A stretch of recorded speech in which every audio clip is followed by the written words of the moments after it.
Hi, and welcome to Take Time to Create. This is where we take time out of our everyday lives to create new and wonderful things. Today I have a ceramic bisque fired mask, and it was this white color, and I went ahead and painted it with black gesso to prep my surface. I am doing a project for my local museum of art, and this is for a charity auction. And so I get to decorate this mask, and then in a few months it will be auctioned off. And I'm pretty excited. I am a little nervous. I'm going to be honest with you guys. You know, I'm always nervous when I auction something off. Is it good enough? You know, will people like it? Is somebody actually going to buy it? I hope it goes for a lot of money because I really want it to go to charity. It's a good cause. So fingers crossed that it's going to do really, really well. So I get to decorate this however I want. And so I'm going to do a fabric mixed media on it. And I am going to use a photograph that I took a while ago, and it looks just like this. And this is a sunrise over my town as well. So I thought it'd be really great to use a photograph of my local town, of the sunrise. And let's see here. I did a canvas. If you've seen my Instagram, you've seen this before, and this is what I'm going to do. And I kind of did this as a practice to see how this would look, and this was my guess. So I'm kind of excited, and you can see I put a lot of detail and texture down at the black part down at the bottom. And that's the photograph again. So that is my inspiration. That is what I'm going to do. I'm going to have my reference photo out as I work. So the fabric I'm going to use, I'm using Moda fabric, and this is Mixed Bag Studio Metro. I have used this, it's a jelly roll. I've used this before in other canvases. And I have a whole section here of some reds, some oranges, some yellows, really great colors. And so I'm going to use this, not the green. That is not going to get used in this little canvas. Well, it's ceramic. And I'm going to use this pretty lacy textured fabric on the bottom, and I'm going to put this lacy fabric over that as well to really get some cool texture down here.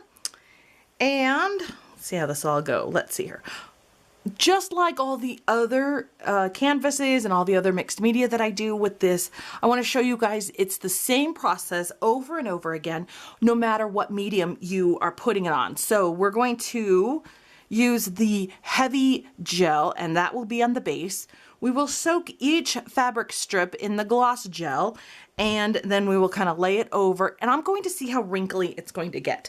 Sometimes I really like it super wrinkly, other times it's, you know, more smooth. I need to keep the shape of the mask because that is part of the rules.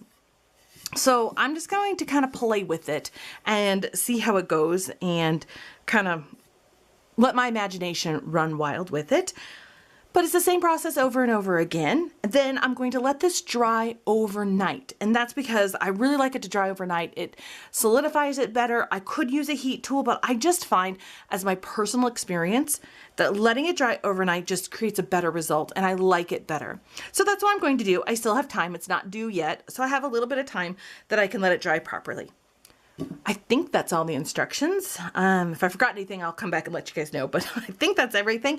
So I'm going to get gloves on because this is a very messy process, and let's get started.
So I have this pretty well done here, but what I need to do now is go around and make sure it's all well adhered. For example, I have this, it's kind of flopping around. I'll probably just trim this off. When you're doing these fabric mixed medias, make sure you have a pair of what I call glue scissors. This pair of scissors, I clean it off and then they get filled with glue. Then I clean them off and they get filled with glue. They are not my good fabric scissors, so don't ruin your good ones. Just have a pair of scissors that are relegated to glue, because you're going to have times where you think you cut it the right length and it's always going to be too long or whatever. So you want to just make sure you've got a pair of scissors for that. Also, go around, and I'm going to repaint the back, and I know this because it always gets stuff on it. It's always gluey and yucky, but you want to make sure your edges look good because people will see the edges. Make sure you've covered up everything and make sure it's pressed down or sticking up or whatever you want. So go around, double check it all and make sure you're happy with it. Then let it dry overnight. And put it on a Teflon sheet so you can pull it up again because it will be glued. Everything is just going to stick. That's what this gel medium does. It's very good at its job, but you don't want your stuff to stick forever. So add more where you need, cut off what you don't need, and then let it dry and come back and paint it. So that's what we're going to do.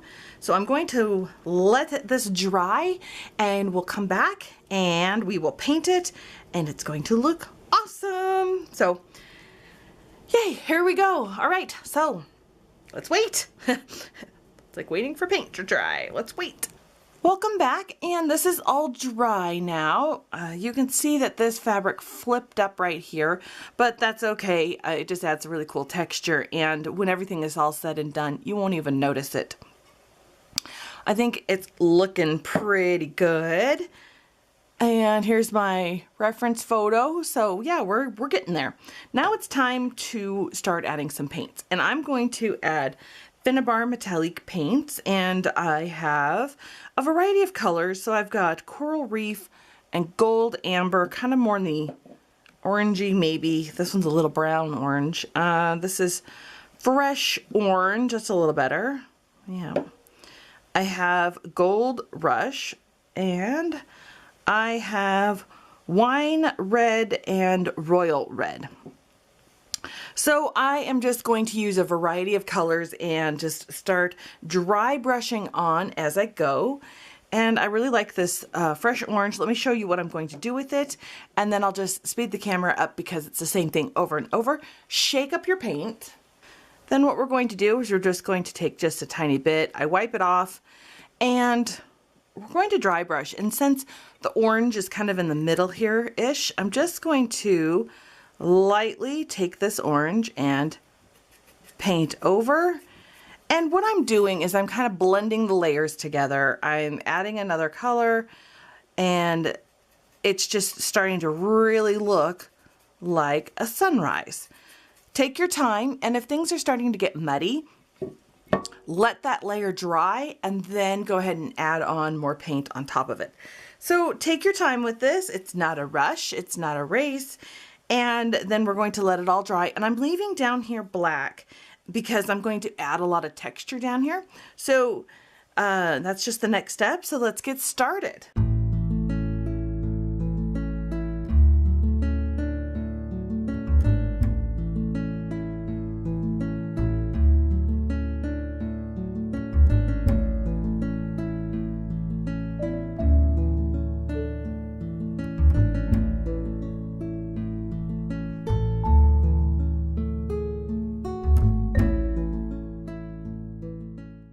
So here it is, and this is with it painted, and this is just the first layer. I'm going to let this dry so that I can really see if it needs more paint. Now's the time to add the paint, because once you add the elements, it's really hard to paint over. You can still see the fabric through it, but I've blended the layers so it looks a little more seamless, and I'm really loving the way it goes. Remember, when you're painting a sunrise, it's not, you know, bands of yellow and then orange and then red. Things blend, and you'll see some of the orange and the red and the yellow, and so you'll see things go. I mean, it's lighter to darker, but it's not just bands of colors. So just blend and work with it until you get what you like, and then leave it. So I'm going to let this fully dry. I'll probably maybe help it along with a heat tool, and then I will see if it needs to be touched up. I just don't want it to get muddy. In the meantime, we're going to work on the elements down here. So the next step is prepping all of these elements that we're going to use. I have this giant tree, but it's just too big. So I went ahead and I cut it in half, and I'll probably use it about like this. I have a lot of cork shapes. I have some metal flowers. I have some wooden flowers. I have just a variety of things, and I'm not exactly sure what I'm going to use, but I'm going to go ahead and prep all of these with black gesso. So that is what I'm going to do. Really not very exciting. You want to make sure that you get in all of the nooks and crannies and edges. It's going to take a couple layers, and it's going to take a little bit to do. So take your time and make sure you get every spot, get all of the edges, and then you'll be good to go. So I'm going to go ahead and do that, prep all those with black gesso, and I'll be right back. All right, so we have our mask. It is all painted, and I think it looks really good. I'm loving it so far. And I'm keeping the colors out that I used just in case I need to touch up at the end. And I have all of my little elements, and they are painted with black gesso, and they're ready to go. And I'm going to pour them out right here, so I have them by my side. Now, they're not perfect, and I probably will need to do touch-ups at the very end. You can see that you can see some cork on this one, and that's okay, because I think I'm going to have a lot of touch-ups at the end, so this way I am good to go. And then I'm going to take some Gloss Super Heavy Gel, and I am going to mix that up in a little pot here. And I'm going to mix in some of this Artist Loft Lamp Black, whatever you have on hand. Just a really dark black, make sure it's a true black, and a little bit in the pot. Mix it all together. And this will work as my glue. So I'm going to adhere my elements down with this. Any thick modeling paste would work. After I adhere it down, I like to pour some of these little tiny micro beads. And you can just barely see it. And they're black, and that's what I want to do for this whole background for this part, is just use black. And then everything kind of melds together really well, and the microbeads add that little bit of texture and detail. It's pretty cool. All right, and so what you do is you just take some of your colored paste and smear it around, and this will adhere just about anything down, and you just kind of press it down and hold it, and it's going to take overnight to dry. You can dry it with a heat tool, but I really like to make sure it's super duper dry. And let me hold it up kind of at an angle so you can see, because black on black is really hard to see. I will do my best to let you guys see what I'm doing, but I'm just going to go and do that. I'm going to adhere some things down. You want some big pieces on the bottom. So I've got some big pieces like this, and then we're going to add some smaller pieces. I have these trees that are kind of bushy-like, and they're going to peek over the top. And I have some flowers that will kind of go all over. Don't forget to go around on the sides. Mix up more black modeling paste if you need to. And yeah, just have a really good time and enjoy. And this is really great too, because there's a lot of working time with this. So if you don't like where it's going, you need to change it up. You have time, because it will take a little while to dry. And there we go. I think I'm going to have some trouble with things staying because it's a rounded surface. So I'm going to have to think about how I'm going to adhere things down. I might use some washi tape. So we'll see how that goes. But yeah, so let me just get to gluing, and well, I'll be right back when it's all dry.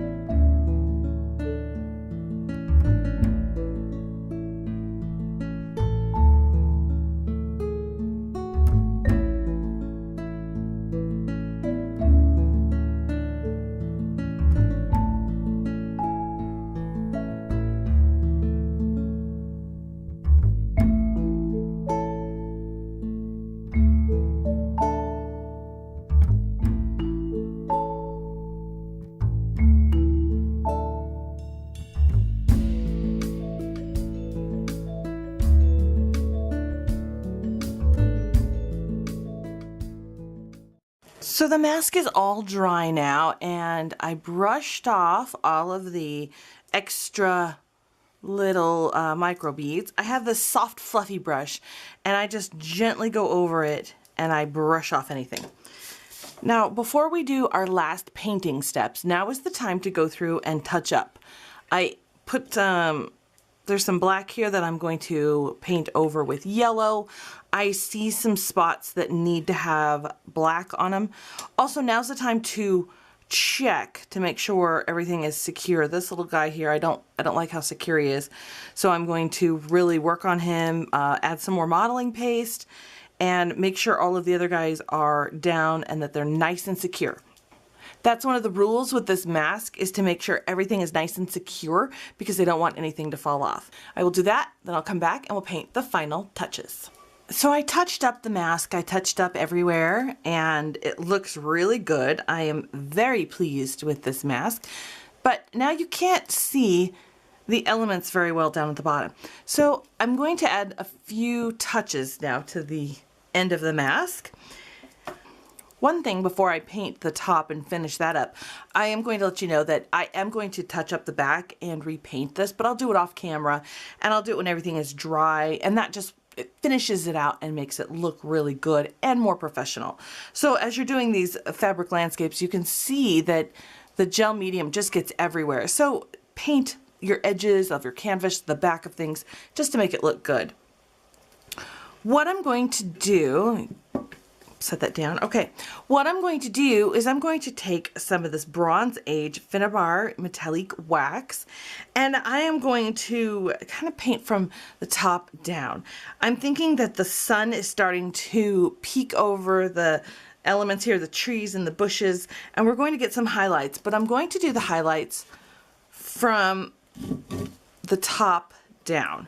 And I'm not going to go up this way, but I'm going to bring it down. I'm using a number 6 Finnabar brush, and what I'm going to do is just take some of this, and I'm going to warm it up on my hand, and this really gets it moving, and I'm just going to highlight just like this. I don't want a lot, and I don't want to go too heavy-handed, but the sun is starting to peek over and it's starting to lighten up the world. So I'm just going to do this, and I wanted a color that went with everything.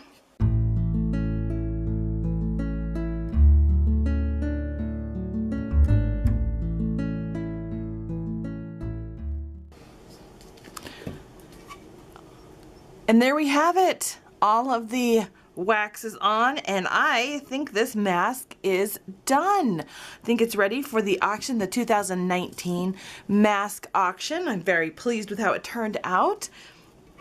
I will put a UV spray on it after everything is dry, so in about a day or two after I paint the back and make sure that that's all good to go, I am going to put a UV clear protectant spray just to make sure that it's all protected and that the new owner won't have any problems with it. And there we go. Thank you so much for watching. You can always find me on Instagram, Facebook, and on my blog. And I have 2 Instagrams. I have Take Time to Create, and I have Linda's Journey 78. Take Time to Create is all my craft projects, my art projects, and you can see close-ups of a lot of the things I do, art journal pages, canvases, and whatever else I do.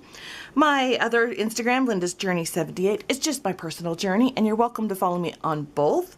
Don't forget to like this video, subscribe to my channel. Thanks again for watching, and I will see you guys next time.